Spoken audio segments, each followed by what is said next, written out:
हर एक सवाल दरअसल सीखने की तरफ हमारा पहला कदम होता है। और इस सफर में हमारी मदद करने के लिए मिलते हैं हमारे दो बहुत ही जिज्ञासु दोस्तों आरव और अनाया से। चलिए देखते हैं कि वो बातचीत में सबसे जरूरी 4 सवाल पूछने वाले शब्दों का इस्तेमाल आखिर करते कैसे हैं। देखिए, बातचीत की शुरुआत अक्सर एक बहुत ही आम सवाल से होती है ना। आरव अनाया से उसका नाम जानना चाहता है तो वो पूछता है व्हाट इज योर नेम, और अनाया जवाब देती है माई नेम इज अनाया। तो रूल बहुत सीधा सा है, जब भी किसी चीज या किसी जानकारी के बारे में पूछना हो तो व्हाट का इस्तेमाल करना है, जैसे किसी का नाम, समय या कोई भी वस्तु। व्हाट। अच्छा, अब मान लीजिए आरव को किसी व्यक्ति के बारे में जानना है तो वो पूछता है हु इज योर टीचर, यानी तुम्हारी टीचर कौन है, और अनाया बताती है माई टीचर इज मिस प्रिया। तो याद रखने वाली बात यह है, हु का इस्तेमाल हमेशा और हमेशा किसी व्यक्ति के बारे में पूछने के लिए ही होता है ना। बिल्कुल आसान। अब आरव की जिज्ञासा उसे एक नई जगह के बारे में जानने को उकसाती है। वो जानना चाहता है कि अनाया कहाँ रहती है। तो वो पूछता है वेयर डू यू लिव, और अनाया जवाब देती है आई लिव इन लखनऊ। इसका मतलब बिल्कुल साफ है, जब भी किसी जगह या लोकेशन के बारे में सवाल करना हो तो बस एक ही शब्द है, वेयर।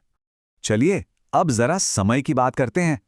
आरव जानना चाहता है कि अनाया पढ़ाई कब करती है, तो वो पूछता है व्हेन डू यू स्टडी, और अनाया बताती है I study in the evening, मतलब शाम को। तो जब भी सवाल समय से जुड़ा हो, फिर चाहे वो दिन हो, तारीख हो या कोई खास वक्त, तो हमारा शब्द है व्हेन। बहुत बढ़िया, तो आधा सफर तो हमने पूरा कर लिया। अब देखते हैं अगले 4 शब्द जो हमारी बातचीत को और भी ज्यादा इंटरेस्टिंग बनाते हैं। अब आरव सिर्फ क्या और कहां नहीं जानना चाहता, बल्कि क्यों जानना चाहता है। वो कारण पूछता है why do you learn English, और अनाया वजह बताती है because I want to speak English. तो जब भी किसी काम के पीछे की वजह या कारण जानना हो तो सवाल हमेशा वाई से शुरू होता है। वाई यानी क्यों, सिंपल। कभी कभी हमारे पास एक से ज्यादा ऑप्शन होते हैं, है ना। आरव यही जानना चाहता है और पूछता है which colour do you like, मतलब इतने रंगों में से तुम्हें कौन सा रंग पसंद है। अनाया अपनी पसंद बताती है आई लाइक ब्लू। ये नियम याद रखिए, जब कई विकल्पों में से, कई चॉइसेस में से किसी एक को चुनना हो तो सवाल पूछने के लिए विच का इस्तेमाल करते हैं। अब आरव को एक बैग दिखाई देता है और वो जानना चाहता है कि उसका मालिक कौन है, वो किसका है। तो वो पूछता है हुज बैग इज दिस, यानी ये किसका बैग है। अनाया बताती है इट इज माई बैग, यानी ये उसका अपना बैग है।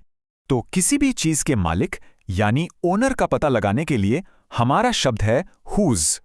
और अब आता है हमारा आखिरी लेकिन शायद सबसे ज्यादा इस्तेमाल होने वाला सवाल। आरव अनाया का हालचाल पूछता है हाउ आर यू, और अनाया जवाब देती है I am fine thank you. How का इस्तेमाल किसी का हालचाल पूछने या फिर ये जानने के लिए किया जाता है कि कोई काम किस तरह से या फिर कैसे किया जाता है। शानदार, हमने सभी 8 शक्तिशाली शब्द सीख लिए हैं। चलिए अब एक नज़र में इन सबको फटाफट रिवाइज कर लेते हैं।